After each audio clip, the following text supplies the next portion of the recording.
Hello and welcome to the Wigan Athletic supporters mental health group Q&A with the Latics head of the academy, GREGOR RIOCH. As always, my name is Jay Whittle and I'll be your host for this very special event this evening. First and foremost, Gregor, how are you doing? I'm doing great, thanks. Couple of days recovery after our trip down to Bristol, and looking forward to the weekend very much so. I think that's a great place to start the evening, and what a way to win a game of football. Yeah, absolutely, Jay. I think when you're looking at the game, and it was almost looking like we were going to end up drawing the game in the 94th minute.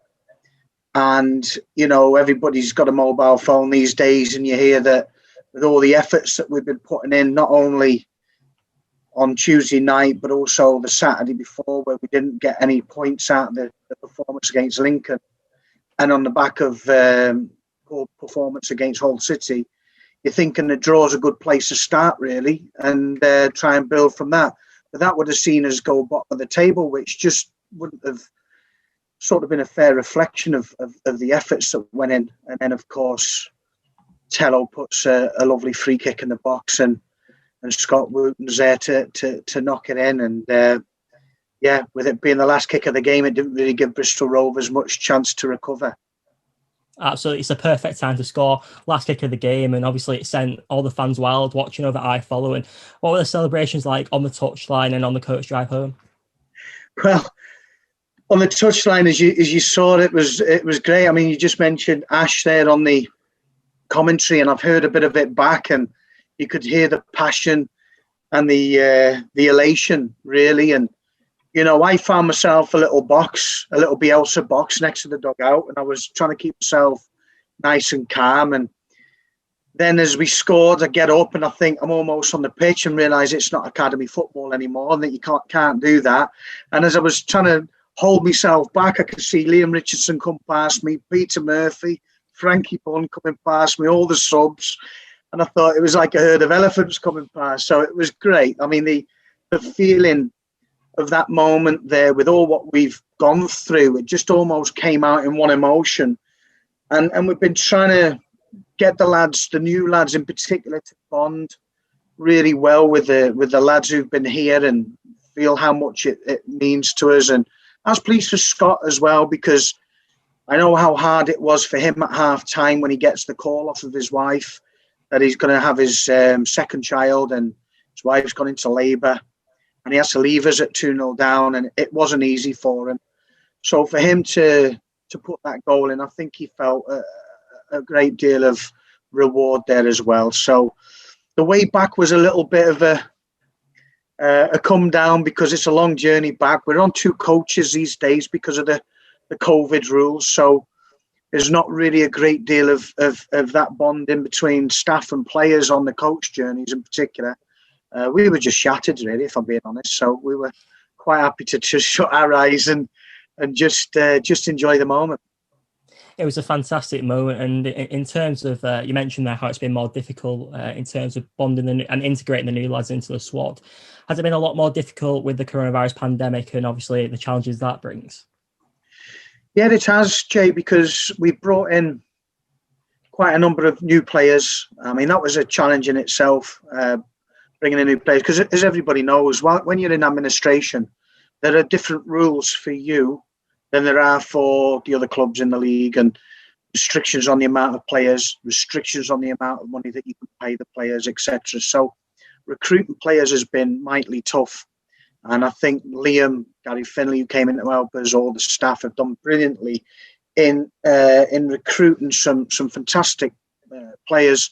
More importantly, fantastic lads. We were keen to bring in great characters, and we've done our research on all the players before they came to the football club to make sure that they were great lads. We need great people around us going forward with this challenge that we have.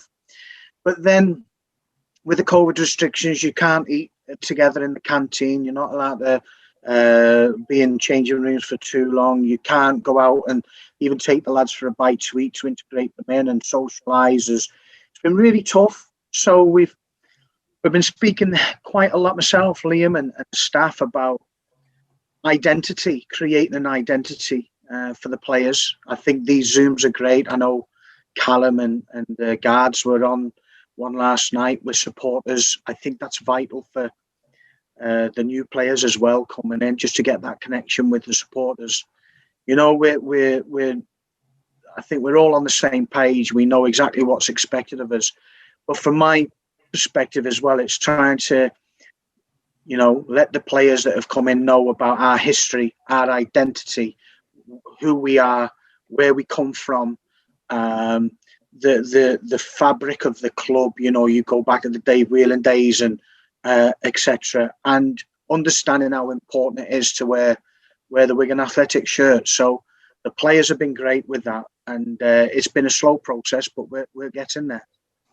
It's been really amazing to see all the players gel together, and the squad unity that they have on the pitch. You can clearly see there's relationships forming, and it does take time in football to build that understanding, but it's been really nice to see the lads growing confidence. I know a lot of the younger players, Chris Merry's one I always pinpoint, the amount of growth they've had throughout the season and how they've improved and now have that freedom to impose themselves on game is brilliant. And in terms of Tuesday victory, it was a massive morale boost for everyone at the club. How much confidence do you think this victory will give to the side going into Saturday's trip to Peterborough? I think it gives us great confidence going forward, not just only on Saturday, but thereafter. You know, we, as Liam said in his post-match meeting, we seem to be coming up against teams that have change, so it gives them a little bit of energy, such as Bristol Rovers with the new manager. Peterborough have just gone top of the table going into the weekend. But I think from our perspective, I think performances breed confidence. I think the last two performances have certainly given us the benchmark of that's the minimum requirement. We need to back that up with more of the same. The win breeds huge confidence. Playing without too many changes. You know, it's been mentioned about the back four. I think we went something like 30 odd games where we'd gone from last season to this season where we'd managed to have the same starting 11, I think, in one particular weekend about 6, 7, 8 weeks ago. And that just shows a disruption. It's been a real disruptive time and a lot of change. And we've got to manage that change and deal with what comes our way. So certainly looking forward to the weekend ahead. Certainly looking forward to the challenges that it brings. And I know the players are as well. And when you've got back-to-back games, like midweek games, Saturday games, you sometimes need that energy, re-energize, and certainly on the back of a win, that helps bring about energy.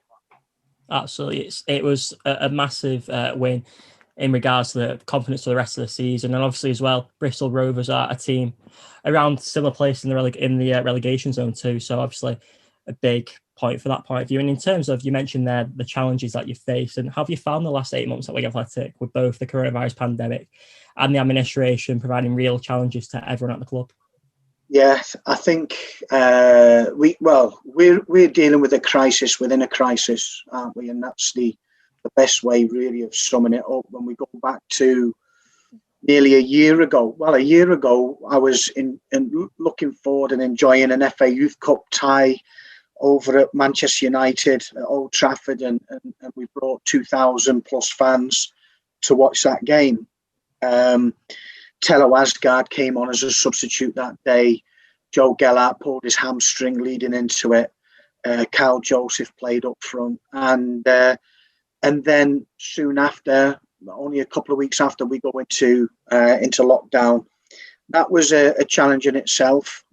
Dealing with that, understanding that we won't be able to bring fans into the football club, working closely with the senior management team and the chairman Darren Royal, Jonathan Jackson, chief exec, on all the challenges we were facing between then and the end of the season. Of course, Paul, Liam, all the staff and players were heroic with their performances and results, gave us all a lift while we were sat at home watching the games on stream. And then, of course, the big body blow of going into administration. So the disruption, as I say, disruptive times was quite unique. I don't think anybody else has really faced probably what we've had, losing all our players, senior players having to bring in other players that to replace them, young players coming through by default in some cases, and actually standing on their own 2 feet, and they've done terrifically well. But I think overall, when you look at all the disruption, Liam pointed out the other day that we've had for a long time now, we've been 8 months in administration, we've had no chairman, no chief executive, no manager, no board of directors, no supporters being able to come into the stadium. We've lost numerous top quality staff going on to pastures new. But we've stuck at it. We've dug deep, and we are still, what we were always aiming to be come January the 1st, in with a fighting chance leading into the end of the season. And I think we've been through times before at this football club where we've been written off, and that's a huge mistake to do that to a Wigan Athletic group of people. And we're still in with a fighting chance, and we're fully committed to try and achieve what will be a great achievement should we stay in this league. And I think the overall thing that really comes to the fore with me is our supporters last watched us play a game of football live while we were playing in the Championship. We will not allow it to happen where the next time they watch us play will be in League Two. We will be in League One with all the efforts that we're going to put forward over the last 16 games of the season. I think with all the adversity that Wigan Athletic have faced, and the fact that we still remain competitive after the majority of the season, I think it's been 3/4 of the way through now. It's remarkable, and you should be so proud of the job you've done. And how important is it to keep a siege mentality when times are really tough and obviously you're facing all this adversity? Yeah, I definitely think it is about a siege mentality. And I think that we've been through all the upset, through all the different challenges, and I think that we've had all these different types of emotions, upset, disappointment, anger, the fight, all the different emotions. And I think now, once we manage to put together the group of players that we have, the window shut on the 1st of February. We knew no players were going out.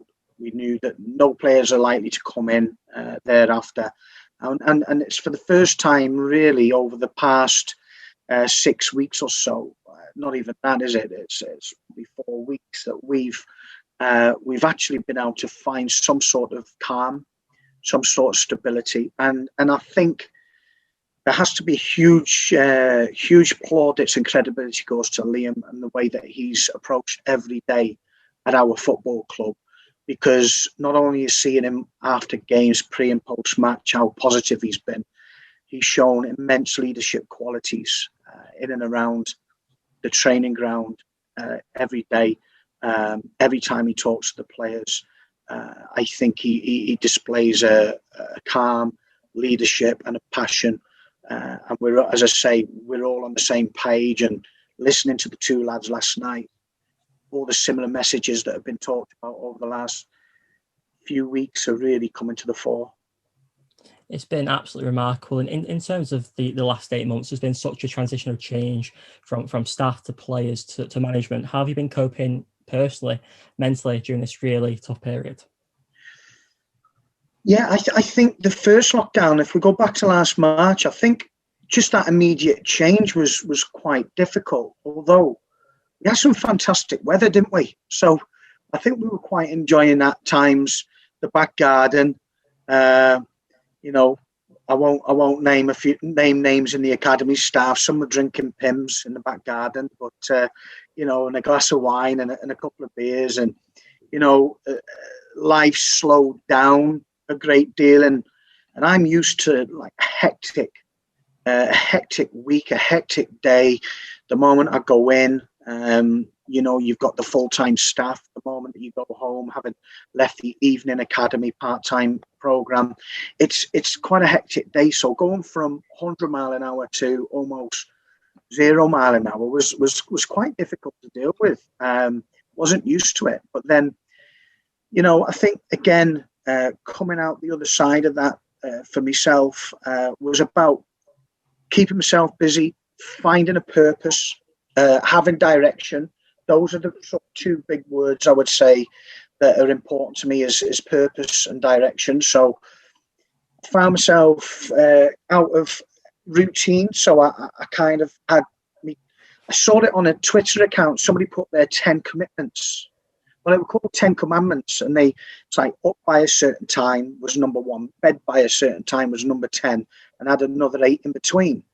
And I thought, that's great, that, and I'll make it my 10 commitments. So, things like I wanted to listen to more podcasts, which I did do, and I've listened to all yours, Jay. I have to give you that plug. You've been absolutely terrific for us over this sort of period of time.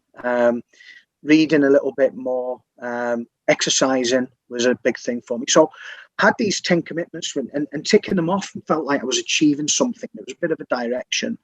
Of course, I'm back to work, been back to work since July, and it's been full on all the way through. Those commitments are no longer, I'm not sticking to majority of them. I've certainly got to get back to doing some more exercise and doing a bit more for myself on that side of things. But my mind's been busy, and my mind's kept busy with that. And now for us all on the Zoom, for us all that are listening in, all the people in the UK, we've got a purpose, we've got a direction. From the announcement the other day, we can start looking forward to things, we can start planning things, and I think that's really important. We get back to doing those sort of things to give us something to look forward to, and no doubt we'll be looking forward to when our supporters can come back in and watch us play football. That's a great answer, and every Wigan Athletic fan cannot wait to get back in the Dealey Stadium. And over the last 12 months with the coronavirus pandemic, we've recently set up the Wigan Athletic Supporters Mental Health Group, which are all joining tonight, and we're going to open the floor up now for fans to ask you questions. Before I open the floor, what do you think the fans might ask you? I'm not really sure. I said to Ash, I'm pretty quite relaxed. I mean, it could be anything from the administration to running the academy to stepping up the first team environment. Any of those, I'll do my best to answer any question that comes my way. You'll be absolutely terrific. And by the way, if you don't feel comfortable enough to ask a question, please don't feel pressured into it, because we can always happily move on to the next person. Also, if you think of a question throughout the conversations, feel free to put it in the chat also. So the first person that we're going to go to is the Wigan Athletic Supporters Mental Health Group Ambassador, Adam Brooks. So Adam, feel free to unmute your microphone and ask Gregor your chosen question. Thank you, Jay. Hiya, Gregor. Okay. My question to you is, especially this season, I've noticed that the players that you've kind of developed through the academy, they seem very mature and well-grounded. And I just wanted to ask you about kind of your philosophies and how you help them mature as a player. Great question, Adam. Not always easy, because, the world is always forever changing. And when I started my time in 2007 as an academy manager at Coventry, to join in Wigan Athletic in 2013, and then to now, it's working and developing and trying to guide young players, young people is forever changing. I think when I came to the club, we were very much an academy that used to take the released players from other clubs. We hadn't really developed too many of our own through our age groups. So we put a huge focus on our foundation phase, which we've got, I think, the best coach in the country at foundation phase in our 9s, 10s and 11s age groups, called Jay Cochran. He then is the first person that they are up with, and he develops the environment. He develops the fun. He develops what it's like to be a Wigan Athletic player. And then, we work all the way through the age groups now. And I think we had a core focus on bringing in players that were released from other clubs at 14. That was a core age group for us. So ones that we've developed our own throughout those age groups up until 14, carry them on 15, 16. Can they get an apprenticeship at our club? or other clubs releases at under 14. And then you get a couple of years of really working on their maturity, working on their character, understanding what we expect from them as a Wigan Athletic player, what the values are of the football club. So you get a bit of time, and then you can influence them quite well in that respects. And then, of course, the lads who've been with us in our first team this year, they've been thrown in the deep end. They've had to grow up quick, but they've been with us for quite a long time. Chris Merry, Callum Lang since the age of 13, Tello Asgard 13, 14, Cal Joseph since the age of 13. And the list goes on. So I think Luke Robinson 14. So I think that really is the big thing. And we've cherry picked a few from 16 upwards, not many from other clubs. And then when they come into our environment now, Adam, they conform to the way that we work. No, it's really interesting. So thank you for that. Yeah, it's really good, and credit to you for keeping them on the toes. So good luck on Saturday. Thank you. What a great question. And next up is Ben Foster, who is currently the under-16s coach of Charlie FC, alongside his dad, Graham.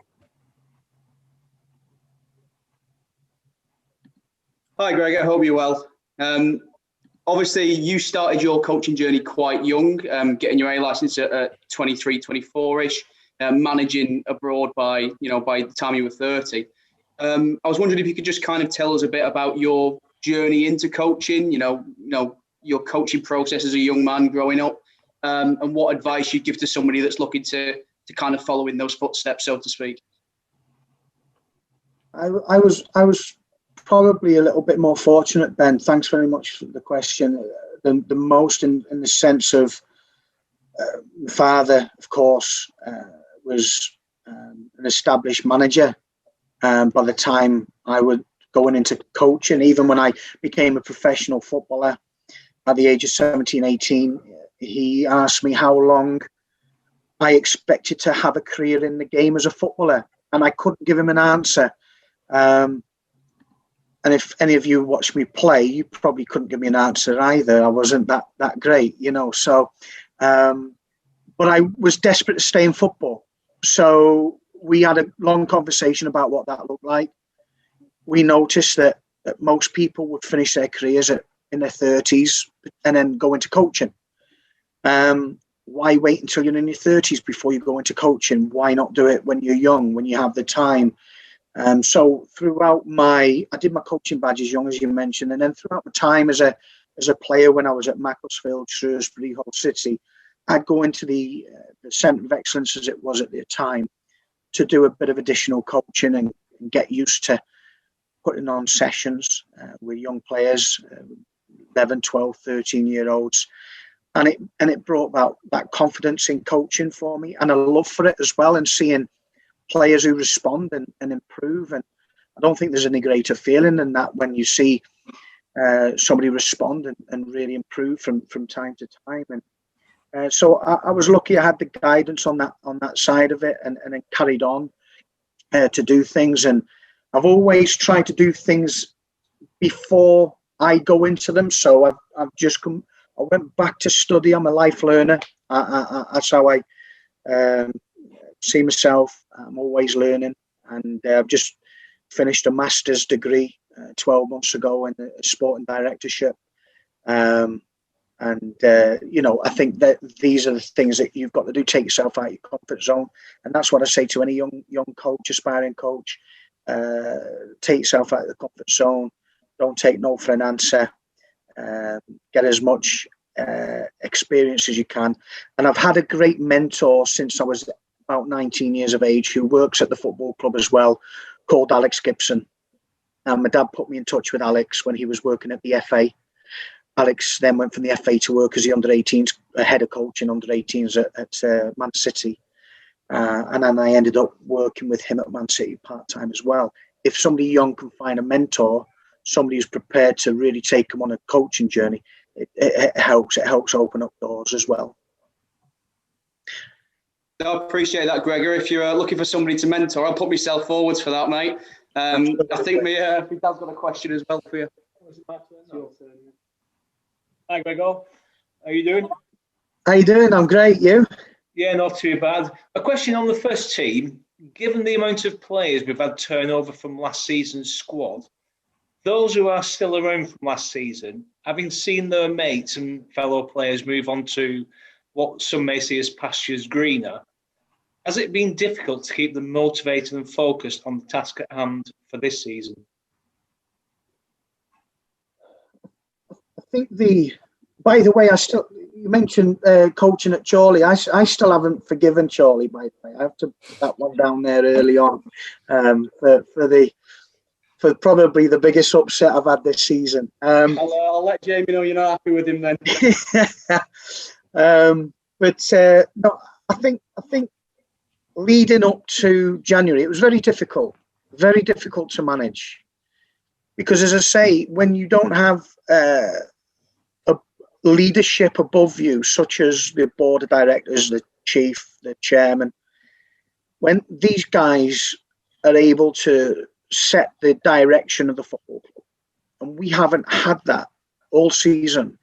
We know what we need to do to achieve, but we haven't had the direction. So you look at the challenges we had was players who were involved in a fantastic squad that were relegated by the administration situation and default. Really, it was unfair, and players who were capable, more than capable, of playing championship football in the championship. So that's been difficult. But all those that were left behind were great individuals, unbelievable human beings who respected the situation, respected the football club, and respected Liam, and gave their all, whether they were in for a short period of time before they left at pre-season, or whether they left in the January window. They gave their all every single day. And those that have remained have given their all. And that's all we can ask. And we're all, as I say, all on the same page, working towards making sure we remain in this division. Thank you. Thank you very much, Gregor. That's a great answer, and I will now pass the baton over to one of the founders of the Northern Ireland Wigan Athletic supporters group, Clive Dalgleish. So, Clive, you want to ask your question?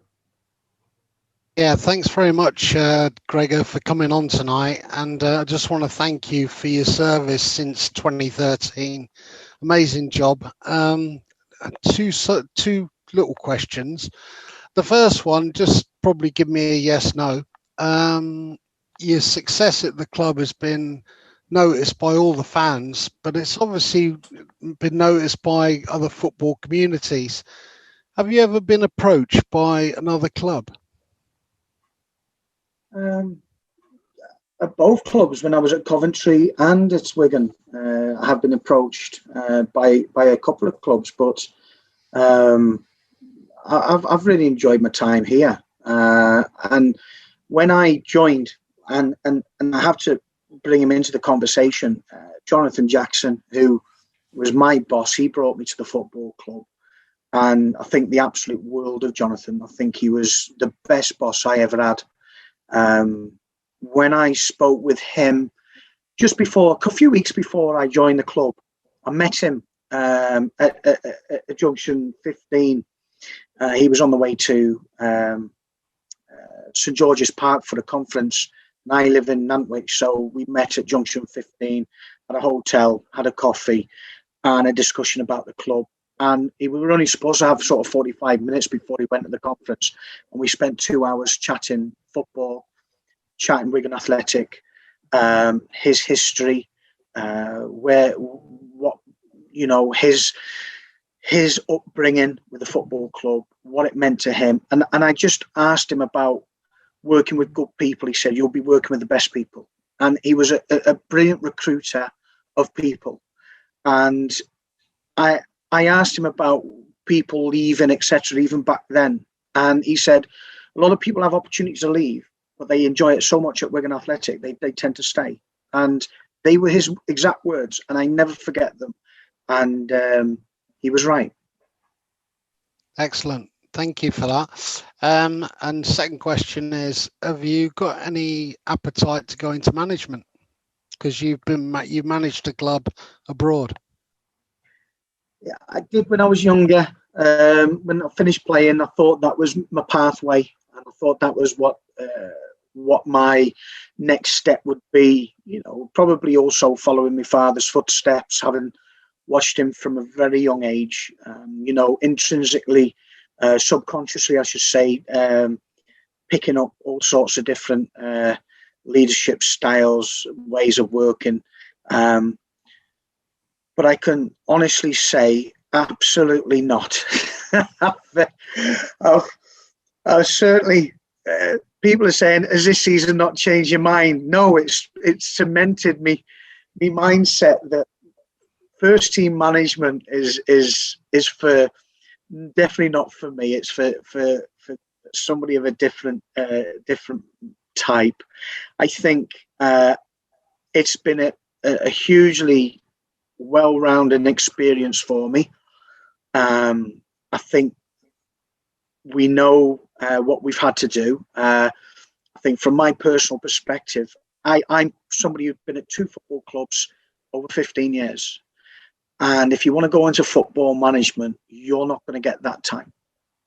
So I like to build a culture, an environment, a structure. I like the strategy side of running the academies that I've done. And as I mentioned before, I've gone on to do, on an academic side of things, this sporting directorship course, which I'm sort of getting a lot of practice at that at this current moment in time. And I think probably that will be my future, would be going, not necessarily in the next sort of 2 to 3 years, but in the long term, will be becoming a sporting director where I could have an influence on all the departments at the club and take my experiences of an academy into a full club environment.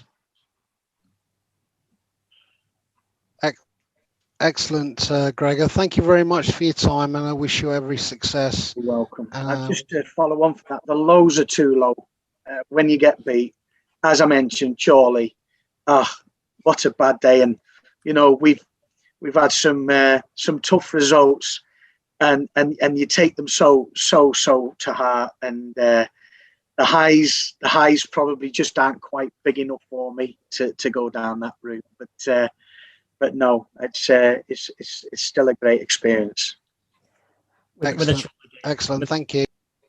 With the Chorley game, I'm sure it still gives people nightmares, but obviously we've had our underdog stories so many times against Manchester City. We beat Crystal Palace when they was a Premier League team, West Ham, Bournemouth. So I think we can taste our own medicine on occasion, but obviously it's still not enjoyable. And now we're remaining abroad. And one special Wigan Athletic fan, he supported the club for many years. He's actually stayed up till 4 a.m. to actually ask you a question tonight, Gallon Lung. Do you want to ask your question next so you can get some sleep? Hi, Gregor. Thanks. It's been a while since we've seen you at Christopher Park. Yeah, it's been a while now. I just want to know, I know Callum Wilson, when you back in Coventry, you worked with him there. Can you tell us more about your time with him, that time there? And any youth player in Wigan gave you that vibe that you think that they can be as successful as him as well? So another really good question. And I think I'm finding now, even more so, being on the touchline and on the warm-ups these days at League One, going out for games. So you look at the other night, Kean Harris played centre-back for Bristol Rovers. I coached him when he was 14, 15 years of age at Coventry. Josh Ruffles has just played 300 games for Oxford United. I had him as a 14, 15, 16-year-old at Coventry, and then he went on to play 100 games for Coventry or so. And then the next one we've got, Peterborough United, is the formidable Johnson Clark Harris. I brought him off the grassroots at 15 to come and join us as a apprentice. He was the youngest ever player to play for Coventry at 16 years and something like 15 days or something like that, and go on to have a career. So I'm loving the fact that, you know, more and more of these lads, these are just 3 examples, are popping up against us. certainly wish Johnson was playing for us on Saturday night, but he'll be against us, and hopefully I'll be able to give some information to our defenders on how best to handle him. But it's great to see, and then you look at the top end, people only really recognise sometimes that the players that are playing at the top level, like James Maddisons and Callum Wilsons, and they were fantastic young players to coach. But there's so many across the football spectrum. And then you're trying to, when we've had that sort of calibre of player that you develop through, it's impossible not to try and measure them with the players that you're working with at Wigan. And we've had some extremely talented young players coming through. We've had a couple whipped off of us a little bit before we'd have liked, but we're really proud of where they've gone and how they're doing. But we know for sure that we've got a wealth of talent, a wealth of good players, not only broken into our first team now, but also when you look at our under 18s age group and our schoolboys age groups, there's some incredible talent there. Huge credit goes to our head of recruitment, Kenny Williams, who's been with us at the football club longer than I have, a few years longer than me. And he and his team of scouts brought in majority of these players. And huge credit goes to these young coaches who are doing a marvellous job, as you mentioned there, to bring them through the age groups with such a mentality and maturity has been a credit to everybody involved. You only have to look at Tello, who came to us at 5'2", at 14 years of age. When he signed as a scholar, he was 5'2.5". He couldn't really deal with full-time football. His body wouldn't accept that. He broke down with injuries on numerous occasions. Over his 2-year apprenticeship, he probably missed over a year of it. But we stuck with him because we believed in him as a person. We believed in him as a talent. And we knew at some stage he was going to grow. So, and he's now 6'1". He's a fantastic shape. And with all that talent that goes with it, and he looks really robust, and I touch wood that he continues to be so. But that's just sometimes you're looking into the future, and he was a sub at Man United last year. Yet some of those who are starting aren't the first team, and yet he's now starting with our first team on a regular basis. So full credit. It comes down to the individual as well. Galen, they've got to have that mentality and that desire to invest in time in themselves to be the best they could possibly be. And Tello Asgard certainly does that. So we've got he and a few others, and I think that we can certainly continue to develop good players and sell them on. Hopefully they outgrow us. That's what we want, and sell them on for great money. Gregor, can I just come in on Tello, because we were just talking about his height and stuff there, and I remember when he first come in for his scholarship and signed, and I was taking photos of him, thinking, he's got, what chances he got of being a senior player, because he was, 15, 16, so small. Can you anticipate that growth, with the medical staff and the physical staff? That's the first part. And then just the second part of the question, I think it'd be great if you could tell the guys a little bit just about Tello's unique family and his sort of background as well, in terms of one is international and then the careers that they have. I think it's a fascinating story, isn't it, with Tello, his sort of background and the different sort of interests he's got. Yeah, absolutely. I think to predict height is not easy. There are certain research which our sports scientists do. There's a algorithm which goes on family, goes on themselves, and their predicted height.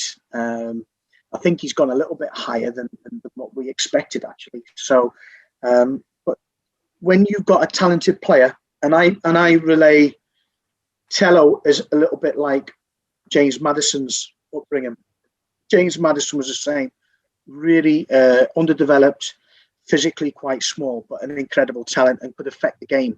They have to be able to affect the game as well, even though they're small, affect the game. And James Maddison did that, and Tello Asgar's always done that. And I've always had a feel that if James would do it, then I'm just going to sit tight and wait for Tello. We waited as long as we needed to. He's been selected for Norway's under 19s. He's got a call up coming up soon. He was selected for Norway's under 17s. He was born in Liverpool. He's got a Scouse accent. He's eligible for England, Norway, through his father, France, his mother's French, and Scotland, believe it or not. I think a grandparent was born in Scotland somewhere along the line. So quite a unique household where, you know, multi-language. He speaks a number of languages. And I think his father's a musician, a teacher. So, you know, he's got quite, I think natural talent would be the word I would use. He can put himself, I think he's one of these, a ball, no matter what type of ball it is, he's very good at that sport.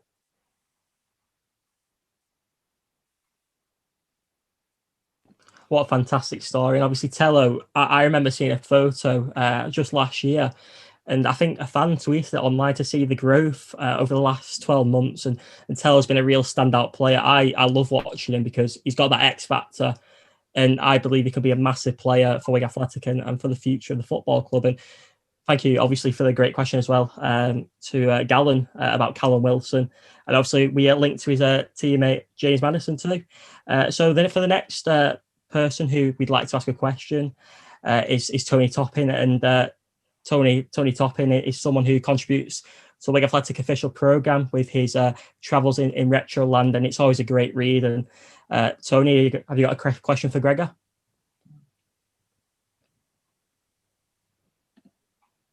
I want to say, Gregor, are you surprised by Chris Merry's how far he's come this season?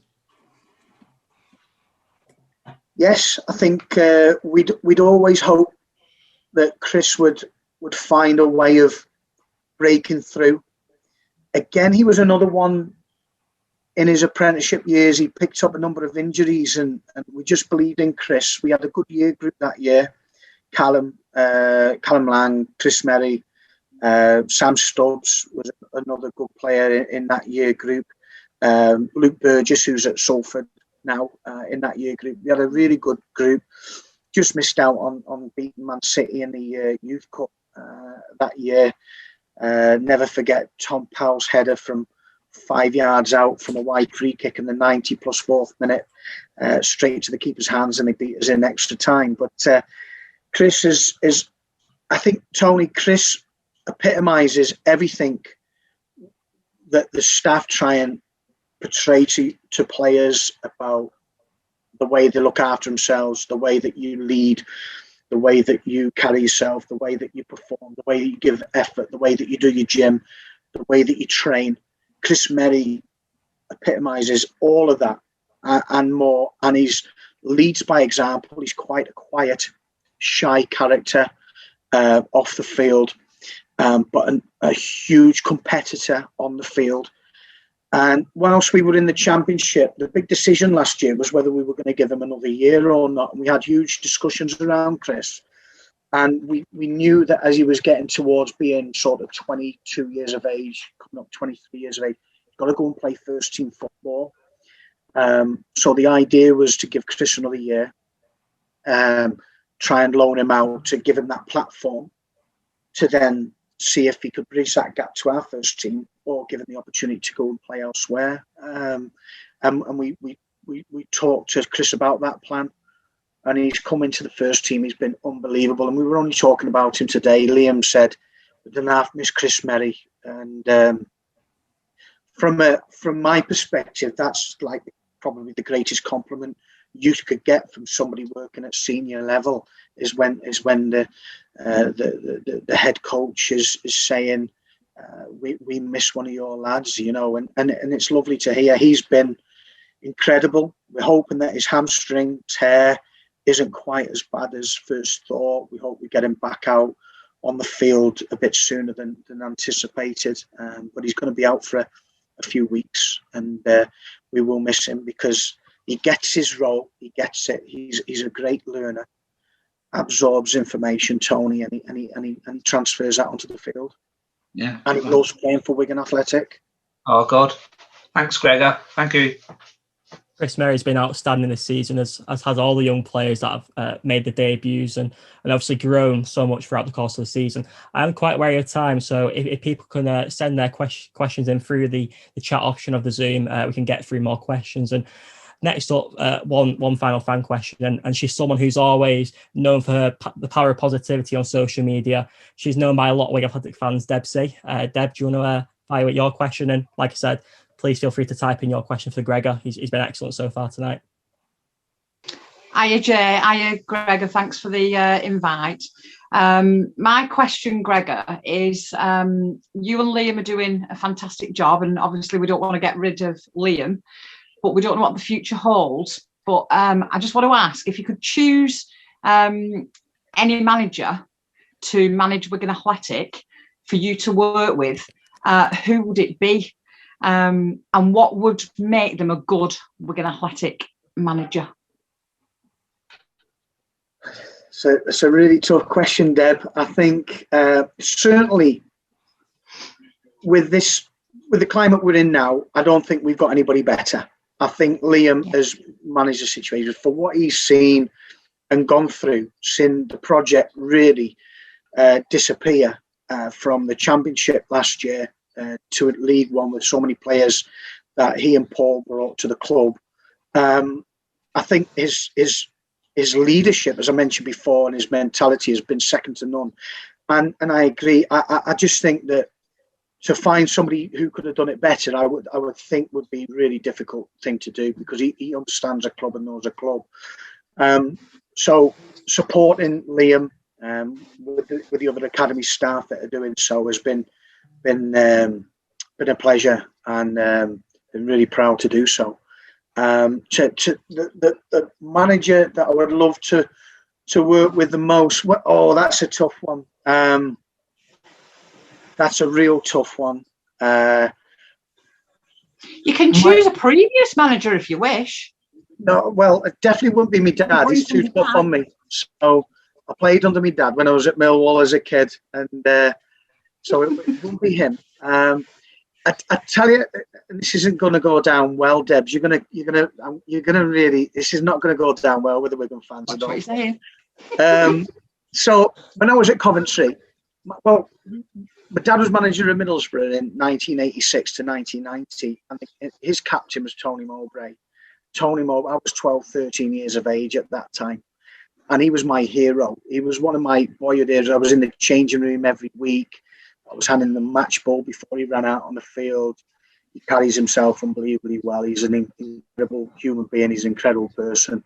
When I was at Coventry and I left Coventry to come to Wigan, he joined Coventry literally months after I joined Wigan.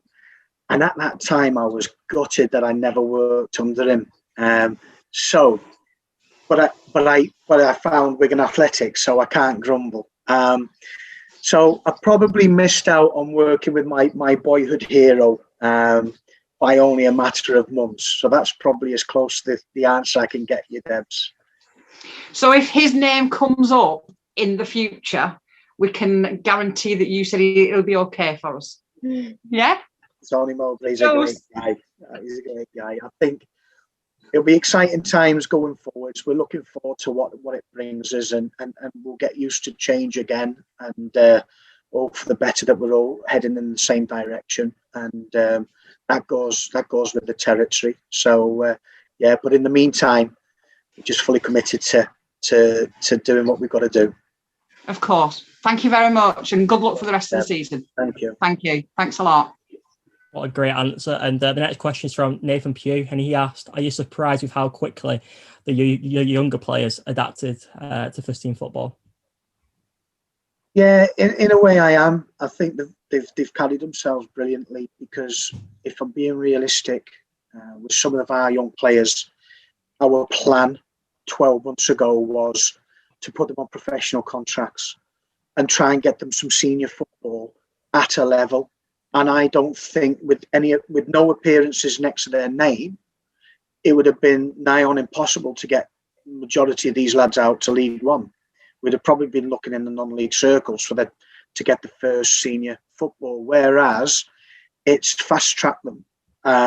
They've gone in and they've carried themselves with huge credibility, and the characters I was never doubting. It's whether they could bridge that gap, and they're showing that, and they can't wait. And there's more that are desperate for their chance. But it's like anything else. It's quite easy to put 2 or 3 in, 1 or 2 in at a time, 2 or 3 in at a time. When you're talking 6 and 7s, it becomes quite difficult then to manage at that level or play at that level. So all in good time. Everybody's got a different journey to get there. It's how they get there, and that they get there that is important. What a great answer. And linking on really nicely to that question, Fabian Kenny would like to know, what do you think are the key elements that a young player needs to develop to play in the first team? Well, there's certainly young players. There's certainly a physical element. I mean, the physical demands are incredible. From playing under 18s football to first team football, which is why we try and send them out on loan. You look at Adam Long, we sent to Notts County last year to get some of that senior football to bridge that gap. And when he's come in to our first team, he looks like he can cope physically. So the physical demands, working hard at their program, their gym program, investing in themselves, having the right character, the attitude is huge for us. Attitude to be prepared to take yourself out of the comfort zone, to be the best you can possibly be. And that goes with being on and off the pitch. Psychologically, though, there's a big challenge, Jay. I've even found that myself, with the difference between working at academy level and working at senior level, as I have done over the last few months. The travelling is incredible. The distances, the travel, the dead time on a coach, the time spent sometimes the night before the match in a hotel. It's not glamorous. It's, and then you're away from your family, the hours that you spend preparing for the next game, managing all the things off the pitch. I think for a player, getting used to all the differences that come with that, because psychologically you have to bring yourself back down and then bring yourself back up again. That's not easy. And they've got to deal with disappointment quickly, Jay, because every week our profession is unique. You're either good enough or classed as good enough for the Saturday, or you're not. There's no in between. A lot of other jobs, you finish on a Friday, you can relax, you go back to work Monday, you know what you're set out to do for the rest of the week. This is you're being judged. And as a young player, you're being judged sometimes. You're not playing on a Saturday for managers' reasons for picking the team. And then in your mind, you feel that you're not good enough, but it's not necessarily the case. And then the next week you're playing and all of a sudden you're good enough again. And then come the Monday, you've got to put yourself in a position where you're good enough again the following week. So psychologically, there's a lot of resilience and mentality that goes with it. So there's no one thing. There's a great deal. And of course, you've got to have ability and talent that goes with that as well, which I've not even touched on.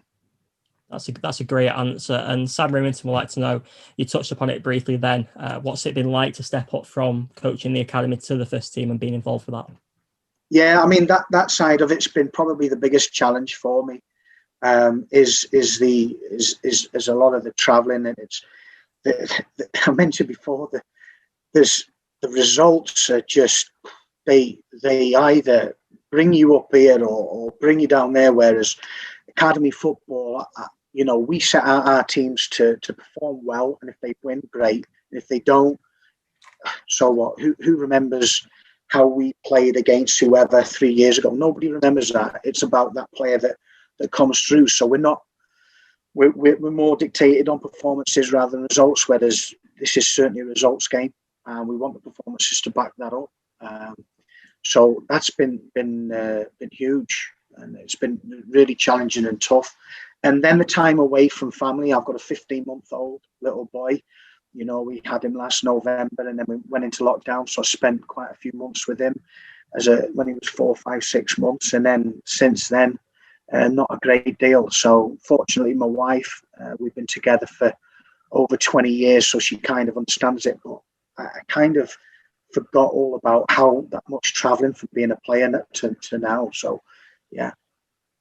The travel's always grueling, and I'm sure Ash will also agree, because I know he's done a lot of hard miles as well, covering with the media team. The next question would be from Ian Trencher, and he would like to know, did you have much exposure to Wigan Athletic before joining the club in 2013, and possibly when your dad, Bruce, was the manager here in the 2000-2001 season? Yeah, so I came quite a bit in the 2000-2001 season. I think I was playing at Macclesfield at the time. So I was living in Sandbach. My mum and dad were living in Northwich, which was nice because we were quite close together as far as geographically. Because during my time as a player, when I was playing for Hull, my mum and dad were in Norfolk. Now I'm living in Cheshire. My parents live in Cornwall. So, you know, seeing my parents when he was manager at Wigan was brilliant for what was it, about 3/4 of a season. And I used to come along to some of the evening games, some of the games when I wasn't playing myself. I got a bit of time. The stadium was almost brand new then. You know, it felt really fresh. You know, remember Rigoletto's as well, having a few bites to eat in there. So I had a bit of exposure, understanding Wigan Athletic, and of course Mr. Whelan, back in those days, and the driving force behind this football club getting to the Premier League. And I joined the season after we won the FA Cup. Matt Jackson was working at the club. So Matt played for my dad at Norwich. I knew Matt from being a young age as well. And we just had some sort of some dialogue and some conversations and discussions about how this club was going to take its academy forward. And it hadn't really had a tradition of developing a wealth of players. It had some really key players that had come through that had gone on to do great things like Baines and McManaman. But a wealth of players coming through, and thank God it did, really, because, you know, of course it's always hard in the Championship to Premier League to put players through your academy, and in some clubs are doing it fantastically well. But for us going into League One and relying on our academy, it's just amazing that Jonathan Jackson had the foresight that one day we would need our academy. And I'd say people have suggested that the academy at one stage early on in administration saved the football club, but I would say Jonathan Jackson did that in 2013. It's been absolutely fantastic, and your role at the club has been outstanding. And the next question is from Conor Donnelly, and he said, you spent 2 years managing in Denmark. How different is the English game compared to Denmark? Yeah, very different, especially when you're going from like the lower echelons of in the English game as what was the old third division to Danish football. I think that just the whole culture was different, very family orientated. Danish football, the European model of football is your football club's your hub of all social activity. So the small club that I was at, they had handball, volleyball, indoor football. Your football club, they would have darts, they'd have billiards, they'd have anything that your athletics club, it was all there at that club. So everybody knew everybody from the town. It was a real community. Whereas we have a lot of non-league football, we have a lot of grassroots football. Everything's at these clubs. So it was different to see, really good model to see. But what I learned a lot about was the calm, a lot of calm, style of football. There was probably only about 5% of teams out in all of the leagues would play sort of, as they call it, kick and rush. Everybody was looking to try and play football. And then when you look at the Danish players that have come to this country and play, I always felt it was a bit slower in Denmark. The style of football on a Saturday or Sunday, as we played a lot. But when the Danes came over to England, I felt that they adapted quite quickly to the tempo and the pace and the frantic side of our game. So I learned a lot about myself. 29 years of age, going abroad, different language, different culture, on my own. Left my wife, who was my fiance at the time, here in England for 2 years for a commitment to better myself. And great experience. That's an absolutely fascinating answer, and what a great experience at just 29. And a lot of this mental health group is something that's really special, and it's been a real shining light over the last 8 months. Although we've all got different financial backgrounds, life situations, we're all united in the love for Wigan Athletic. And for anyone who may be struggling with their mental health, and it's been a really tough time over the last year with the pandemic and the administration, would you have any advice to anyone who may be struggling with their mental health? Yeah, I think we've all been affected in one way or another, and I think that the big message is finding the effort to speak out and to speak with people, whether they're close to you or even great organisations like yourselves that are putting this on. Our community trust are amazing. Community trust, I think, probably the best in the country at what they do. I think the important thing is that, as I mentioned before, direction, having a purpose and direction. And I think now that we're hearing and we're seeing that there are times are changing for the better. We've got over nearly 20 million people with the vaccine now, and we can see the light at the end of the tunnel for going back to what we know as normality. Planning things, having a purpose, planning things, looking forward to enjoyments. People having what they call their little bucket list, their things that they're looking forward to doing, and ticking them off. And in the meantime, finding things to achieve each day, whether that be going for a walk, whether that be doing some exercise, whether that's listening to a podcast. It might be 5 commitments each day. You don't need to be too strict with yourself. I found when I did the 10 commitments, I was getting a bit disappointed when I was only reaching 8 out of the 10. So you've got to then reevaluate yourself and go, okay, what is it I really want to do? One of them was just eating fruit. I'm a terrible one for eating fruit.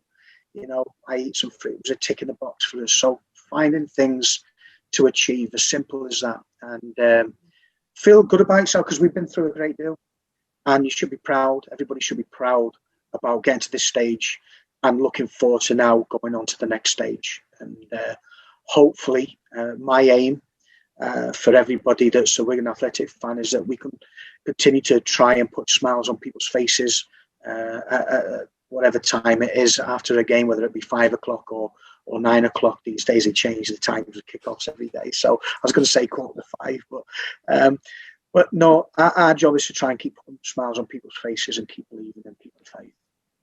Over the last 12 months, you've done so much that's made every Wigan Athletic fan proud of everyone at the club, and you've spoken with a lot of pride and passion tonight. I've always admired you professionally, but now I have a new admiration for you personally. And just to sum things up now, can you describe what Wigan Athletic means to you? In words, very difficult, because I'd probably get too emotional if I did. No, I can. I think. I think when you see so many people lose their jobs early on in the season, I think that was really, really difficult for everybody still associated with the football club. And I think if I could sum it up, I think, for me personally, I'm fully committed to making sure that we do, for those 75 people that lost their jobs, justice in this season and in going forwards, because I think I'm all about fairness, and I don't think that was fair, and I don't think that was anything to do with themselves individually. However, I've been blessed. I've been given the I'm trying to think of the word. I've been given the honour of taking on a challenge to try and do justice to everybody, not only on this call or our supporters, but the people who've gone before us. As I mentioned there, the Dave Whelans, the Jonathan Jacksons of this world. We must do this club justice, and we must do what we can to make sure we put more smiles on faces. So difficult to put into words for me. It means everything. I've invested a lot of my own personal time towards the cause of developing young players. I'm probably not enjoying that as much as I should do, because that was the job, but there's been another job been put in front of us, and everybody at the football club is fully committed and motivated to seeing that through. Absolutely fantastic answer, and Wigan Athletic means so much to so many people. And one moment that always sticks in my mind, I'm actually going to ask him the question. Ash, you did a fantastic and really empowering and uplifting speech before the game against Brentford, and I know it brought a tear to a lot of people's eye. I'm man enough to say it even brought a tear to my eye. So Ash, what does Wigan Athletic mean to you? Because obviously you're not originally a Wiganer, but you're definitely an adopted one now. Oh, you've caught me off guard here a bit, Jay. You put me on the spot. No, I mean, similar to what Greg has said. I mean, I think what I've always found with this club is the people that I've worked with, the people I've connected with. A lot of you guys on this call who I've spoke to at the time. There's just very special people involved with it. You know, people that deeply care. You know, I think the club's numbers from the outside always get knocked in terms of supporters. But as I said at the time, I think it's quality, not quantity, really, on that front. I just think like the way everybody's come together, you know, is incredible. And, you know, Greg, I think, has got it perfect when he says, you know, it's a crisis within a crisis we face. You know, how many clubs, we've seen clubs face the challenges of administration, financial troubles, but how many clubs within a pandemic like this have come through it like we have in the last 8 months? You know, the money that was raised initially to get us to the end of the season, the funds that were put together then from the campaign, you know, with the supporters club, you know, it's just incredible. And, you know, I think, you know, it's been really special for me. The memories, you know, that we've all got are incredible. The friends I've made within supporters, within staff, you know, be friends for life. And that's, you know, I have to say, you know, that's what I've been incredibly proud to be part of it over the last 7 years. It's just such a great club. It really is incredible. And very unique in the way it is, because I think it's had such. David Lee said it once. It's been a small club in many ways, but it's also been so high as well. And I just think that's so unique. You've seen there's not many clubs really that have had that journey of non-league. You know, I read like Tony's column in the programme and speak to supporters who talk about, you know, Jeff Wright, and obviously I speak to like, you know, Tommy Gore and the different eras there of non-league and Northern Premier League. Just before the league, and like there'll be people that have watched us play in, you know, what I know as Kendal Town, I think it's Netherfield at the time and stuff, you know, in the Cheshire County League, and then people that have watched us play Man United at Old Trafford. You know, how unique is that? Like, it's incredible. I just don't think there's anything that compares in the pyramid to that. It's such a special club, and to think since 2013 we've won the FA Cup, we've had a European tour, we've won 2 League One titles, we've smashed so many records. Even in administration, we beat the record win 8-0 over Hull, and it's such a special club. And there's a few more fan questions which we'd like to get through. In terms of the questions tonight, thank you so much for obviously being a part of the event and sending your questions, because it's always much appreciated. And Sam Wall would like to know, Gregor, what job would you be doing if you weren't involved in football? Cool. I can't even imagine that one up. I've been in football since I was just before I was 16 years of age, and of course I was brought up in a footballing family from whatever I can remember. So football's all I've ever known. I wasn't really that academic at school because I was always looking out the window wanting to play football. So I let my family down, my parents down a little bit with my school grades, etc. when I was younger, which is why I'm conscious with our young talented footballers as apprentices that they've got to come away with an education, and they do that when they're at the football club as well as their apprenticeship. They're part of it as the education and getting grades. I went back to learn academically, got a degree, got a distinction, which was something I wanted to make my parents proud of. And I did that only a couple of years ago. So I really don't have an answer. I think I was probably going to go into something like PE or something like that, anything that was active and outdoors. So yeah. It's a great question. It's always funny to think of like alternative careers and what you may be doing if you weren't involved in football. And thankfully for everyone at Wigan Athletic and also at Coventry, you went down the path you did. And Martin Roach wants to know, as an academy coach, if you felt that your role in the club was seen to be developing assets rather than young players for the first team, would this change your views on the role, or is it always your brief? Just repeat that one again. I didn't quite catch that one. No problem. Martin Roach would like to know, as an academy coach, if you felt your role in the club was seen to be developing assets rather than young players for the first team, would this change your views on the role, or is this always a brief? No, I think we set out very early on what our targets were. One of those was to produce players for our first team. But I've always been a big believer that you'll develop players who will outgrow the football club and go on to be sold for money, whether that's small amounts, big amounts. And one of our mantras at the club was to have players outgrow us, and my target was for the academy to be a financially self-sustainable department. So whatever money we put in to the academy, we would get back eventually. So, for instance, I'll use a figure. If we put in £100,000 as a football club into the academy over 10 years, that's £1 million. Over 10 years, I would expect us to sell at least £1 million worth of talent.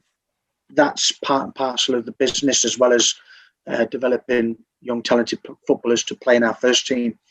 I felt we were on that journey with Joe Gellart, Jensen Weir, and Alfie Devine for sure, who are probably the immediate talents that come to mind about who left us probably just before their time, but we still got some okay money in return for them. I believe over the next 5 years that we will have players outgrow us, and we will sell enough talent that will have covered my time at the football club and have talented players that go in. It's just part of a business model as well as the football model.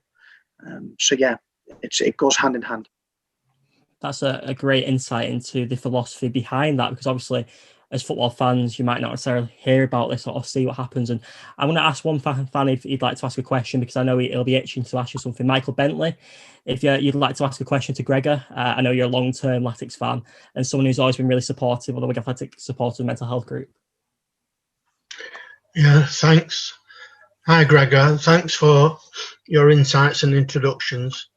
I made these notes over 3 hours ago. Yourself and Jay have touched on some of them earlier. 10 commitments, for example.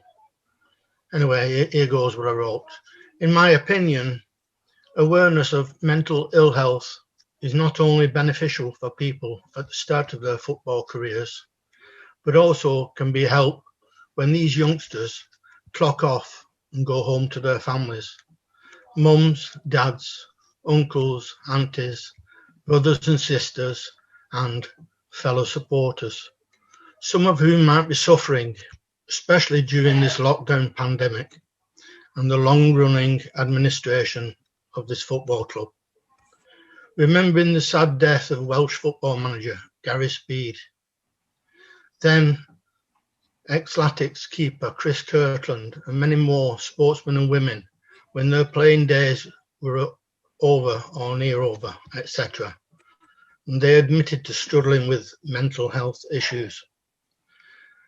Do the Latics have any classes on mental health support within the training schedule and agenda for all the players, and not forgetting the staff? Thank you. Fantastic question, Michael, and very relevant. I think you've mentioned some really key figures there, some heroes of ours, and I think when you are brought up in football, you are involved in changing rooms where you're part of a clan, if you like. You could call it many other things, clan, a group of people, friendships, teamships, and you're going out on a match day and you hear the euphoria of the supporters cheering you on, and that elation, that buzz that you get, and then all of a sudden it finishes, and then it's, well, what's next? All I've known is football. All I've known is the elation. All I've known is the spotlight. It's very difficult to recreate that in any other walk of life, especially if you've not been preparing for that. So when players come into our football club as an apprentice, they come in on that 2-year apprenticeship. We also have our head of education and welfare full-time at the club, Mike Hearn, who has a program called Having a Laugh, LAF, Having a Life After Football. It's quite a nice little way of putting it. He designed that program himself, which involves areas such as money matters, having a plan for after football. We've currently got one player learning a language in our under-23s group. We've got one player learning towards being a tradesman outside of football, doing a college course. And we open up opportunities for young players to have a backup plan, part of the education as well, up till 18, as I mentioned. After that, having a life after football. Because there is a small percentage of young people who do make it as their own career. So we're fully aware of that. Then you look at areas such as the PFA, who have the safety net, which is very much around mental health. And then you've got other areas of the PFA, which we're all a union of. So I'm 45 years of age now. I look a lot older after the last 8 months, I know. But I'm still a member of the PFA. I've not paid my contributions. I don't have to pay contributions since the day I finished playing, which is only a small amount of money each year to become a member. But what I get is I get money off courses. So the course that I did recently, I got money discounted for and support through PFA. I've also got direct access to the Sport and Chance, which was set up by Tony Adams originally, and also the safety net and many other areas that the PFA have. So every young player has that opportunity. If they are having issues and they don't feel comfortable at talking to somebody at the club, they can talk to somebody independently. I think it's vital. I think the PFA, although it's taken some welly over the last couple of years, I think it's the best union in the world. I really do. I don't see any other union doing what the PFA does. And then, of course, on top of that, there's a lot of specialists now with a lot of the agents that come on board. You've got good agents, bad agents, but most kids now who are 15, 16 have an agent, and they have support as well in their big companies that run towards mental health. So I think there is a lot out there. I think a lot of the area is for young people to be aware of what is out there. And I think that's what we can do more of at the football club. Say, these are your options. These are the things that are available to you. And at 16, 17, 18, you don't always know. It's a lot easier when you're my age to know what is out there and what is their support, what access I can just grab direct, you know.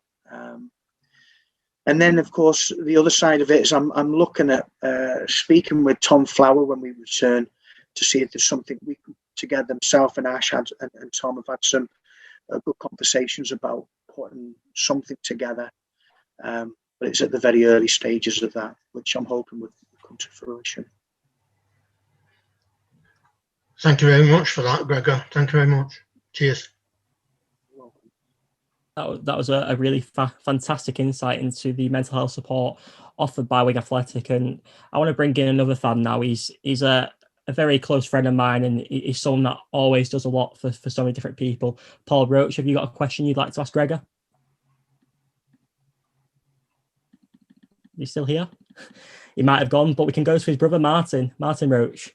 Do you have a question in Paul's absence? Yeah, I think you answered one of my questions before with regards to the the actual academy and your role would be. Another thing with regards to the academy, with the sale of Exton, does that impact our Category 2 status that we got in 2019?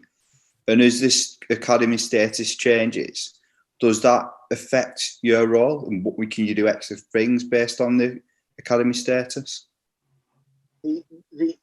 In short answer to that is the sale of Exton didn't have any impact on the academy status at all. Going from Category 3 to Category 2 just opened up a bigger opportunity for us.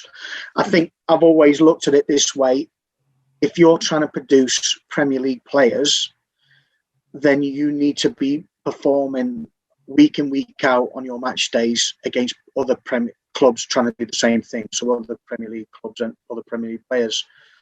We were trying to develop Championship players at Category 3 for so many years, with all due respect, against teams who were, some were still non-league, some were in League 2, who were developing players for League 2 stroke non-league. And when you're pitched up against that challenge, I don't think that you're stretching yourselves enough outside, again, that comfort zone to improve. So our biggest challenge was, we want to develop players for the Championship and above.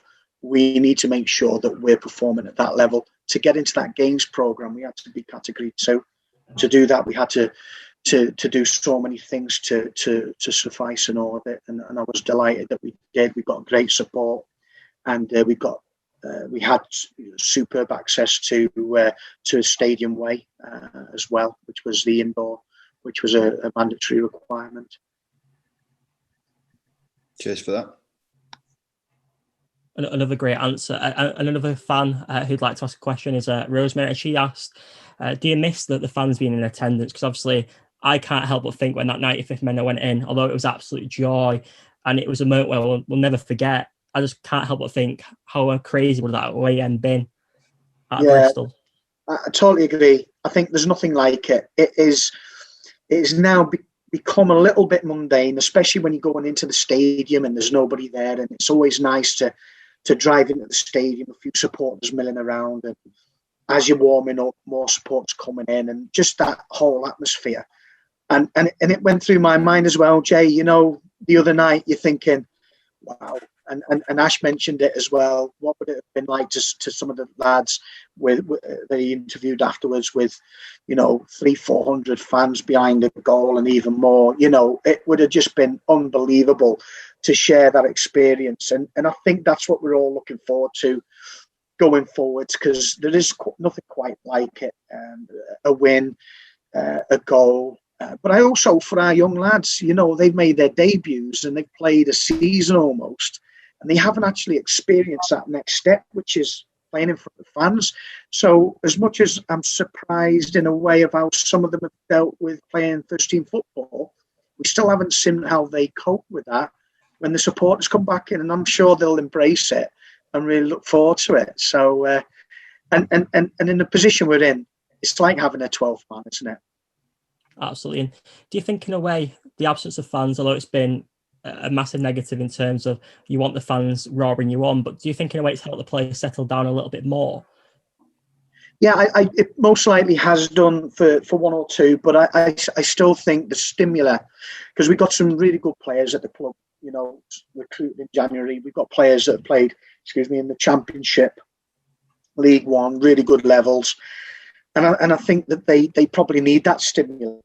So I think these forums, social media, the support we're getting, creating that identity for the players, the connection between the supporters and the players is vital for us going forward. So it's well heard, even though we can't hear you whilst we're out there on a match day. We know you're there and we can hear you before and after, and we know that you're shouting at the TV, hopefully you're not throwing anything at it, and we know that you're celebrating when we win as well.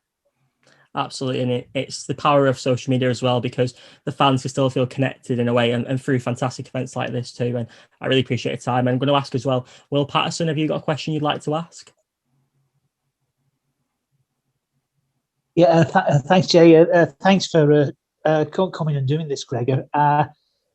I think the sort of big question is obviously seeing all of the academy players actually make it into the first team, even under the circumstances. How proud do you feel of that? You must be sort of sat there thinking, I did that.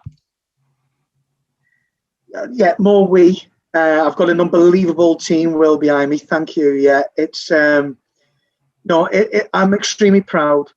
I know that I'm on the WhatsApp group, the academy group, and when Callum Lang scores that goal at the DW the other day against Lincoln, again, it's another moment that you wish the supporters were there. And when you see him performing like he has, I think he scored 4 in 4 now, and he's really taken the season on. He's rolled his sleeves up and he said, "This is me. This is what I'm all about." Those moments, these young lads who are breaking in and breaking through and holding their own. Luke Robinson, after the warm-up against Bristol Rovers, he's only played 2 games in his career. And we've done the warm-up, and he walks past me as if he's a senior pro and goes, "We're right at it today, we are. We're right at it." And he walks past it, and it's like something you usually hear from a 26, 27-year-old. But it fills me with warmth because he's probably trying to reassure me. He's 18, 19 years of age, trying to reassure me that it's all right, Greg, we've got this, and that's nice. And we're working well together on that. And I'm really proud. These lads are what gets me out of bed and what gets me into work, and it isn't really work.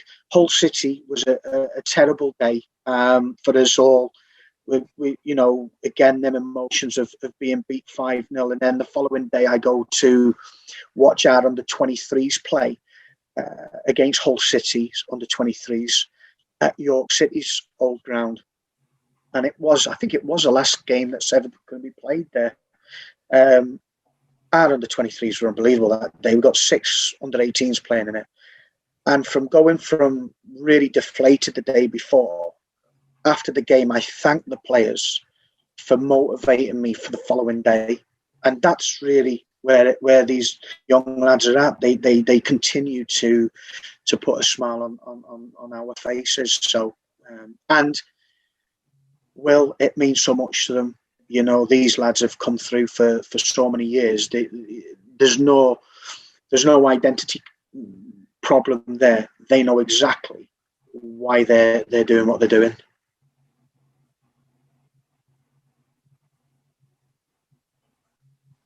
Thanks, Greg. Do you think actually having so many of them have to step up at the same time actually helps in a way because they knew each other? Yeah, I think so. In a way, I think it's really good to have youth with experience alongside each other.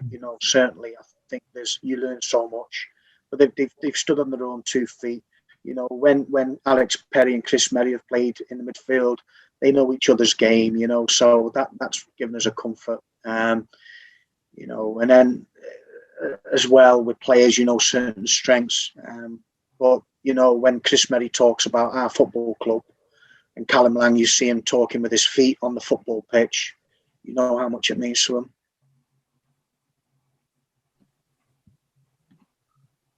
Thanks, Gregor, and good luck and thank you for everything you're doing, and good luck for the rest of the season. Thank you. It's been great to see. I know you mentioned the story of Luke Robinson and how he's been acting like a senior player. Do you believe that some of the younger lads become men over the last 8 months and obviously shown those traits of a leadership? Yeah, absolutely. I think when you think about all the drama that's surrounded our football club, the one thing myself and Liam talked about quite a lot of was eliminate the drama. We don't drama. We want just to concentrate and focus on the football.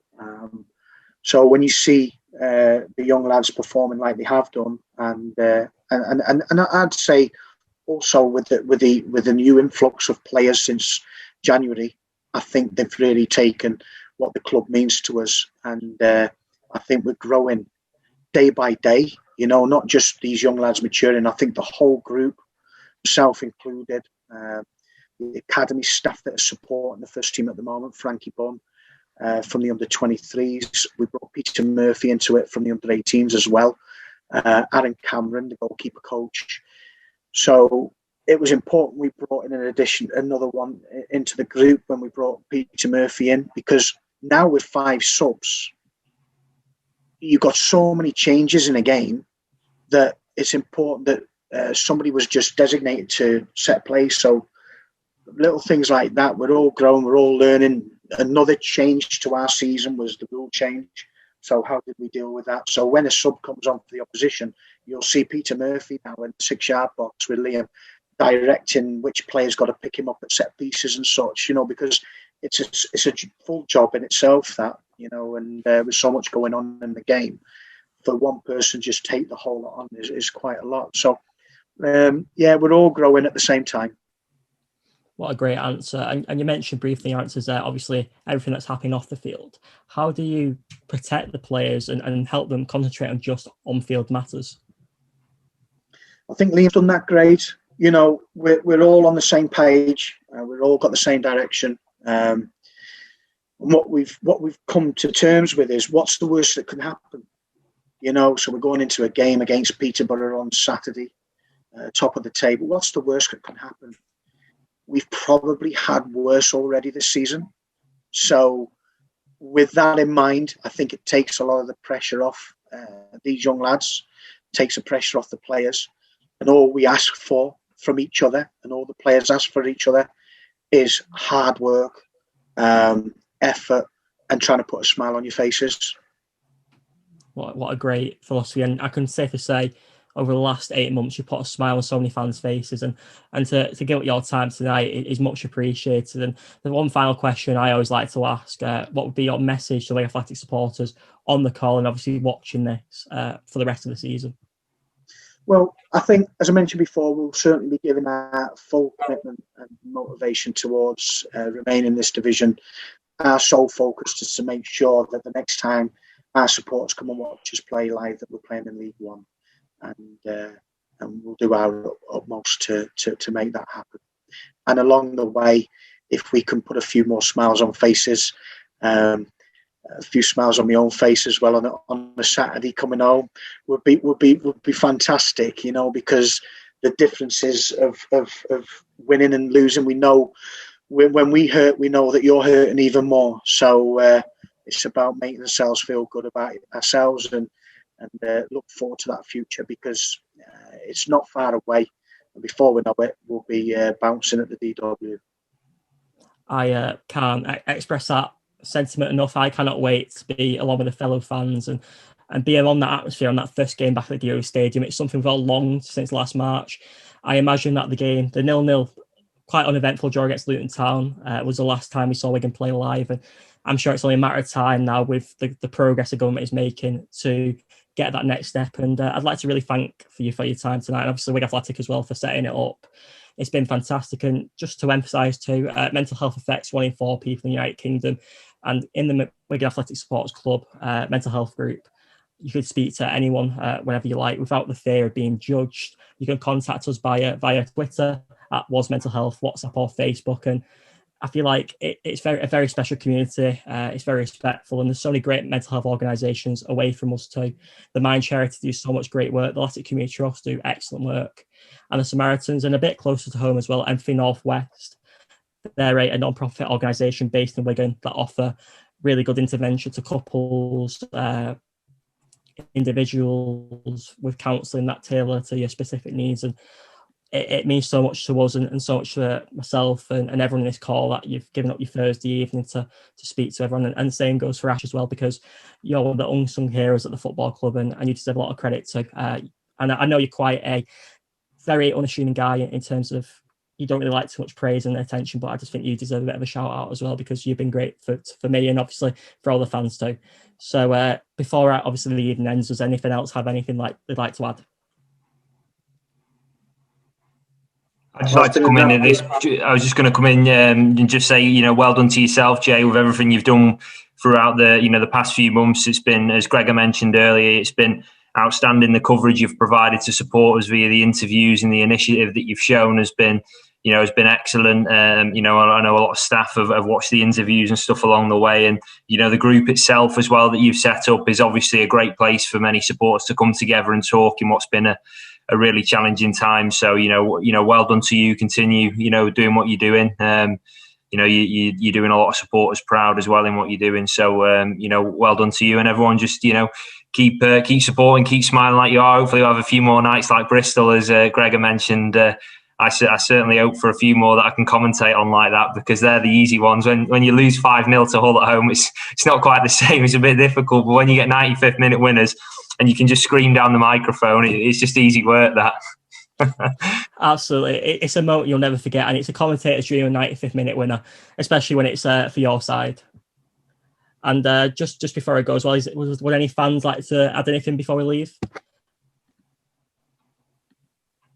Hi, Jay. I know a lot of fans. Hi, Fabian, you still there? Oh yeah, sorry, I thought I cut across you then. It's kind of been said, but I just want to, while I've got the opportunity, pass on my thanks to Gregor and the rest of the team for the way that they've conducted themselves through, what has been a difficult time. But I think what's shown is the attitude and the way that certainly the leadership has conducted themselves has filtered out throughout the whole team, and that's plain for everyone to see. And like I say, whilst I've got the opportunity, I just want to say a real big thank you. So yeah, there you go. Thanks, Fabian. Really appreciate it. What a great message. And I think as well, when we look back in history, 20 years on from when Wigan entered administration, we'll remember how the fans stuck together, that the club stuck together, the staff, the management, the players all came together as one and fought for the same cause and progress with unity. And I think that's what makes Wigan Athletic such a special club. We're unique, like you said. It's not about the numbers. It's always about the many people who love this football club and will do anything to support the football club, whether it's the fundraising, supporting on a match day, supporting any way they can. We've got fans all over the world. And for a club which is traditionally dominated and often described as a rugby town, I believe it's a very special club. And the impact it's had on so many different people across the world and across the town is very special. And a massive part of that is down to the fans, everyone at this club, the management and the staff. And like I said, thank you so much for everyone's time tonight. It's much appreciated. Enjoyed my evening with you guys. Thank you. Take care. Go get us 3 points on Saturday, Gregor. Yeah, 3 points, please. Fingers crossed. Shot win. Thanks very much, guys. Bye. Thank you. And as well, if anyone needs anything, please feel free to contact us on the Facebook, Twitter, or WhatsApp. We'll always be a listening ear for anyone who needs our support. Thanks very much. Thank you. Thank you. Take care. All the best, guys. Cheers. Thank you. Thanks, everyone. everyone. Guys.